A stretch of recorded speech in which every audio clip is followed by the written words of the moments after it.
What if investing just $5 a day the price of a coffee? Let me share a quick story. I started investing back in 1999 at just 15. I've seen every major market crash. Black Monday, the dot-com bubble, 2008, even COVID. But the market always bounced back, averaging over 11% a year. That's why staying invested matters. Could turn you into a millionaire? It sounds too good to be true, but the maths is surprisingly simple.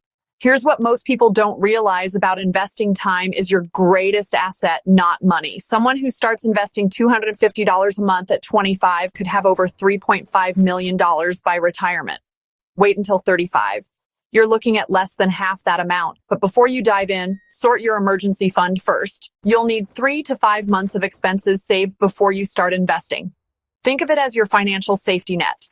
Once that's sorted, open a stocks and shares ISA. It's your tax-free investing playground with a $20,000 annual allowance. To get started, use any reputable investment app. For example, Trading 212 gives you a free stock worth up to $100 when you use my code within 10 days of opening your account. Now here's where most beginners go wrong. They try to pick individual stocks. Don't. Start with index funds like the S&P 500. You're essentially buying a tiny piece of 500 top companies in one go. When one company struggles, others pick up the slack. The real magic happens when you automate everything. Set up a monthly transfer and forget about it. Market crashes, keep investing. Bull runs, keep investing.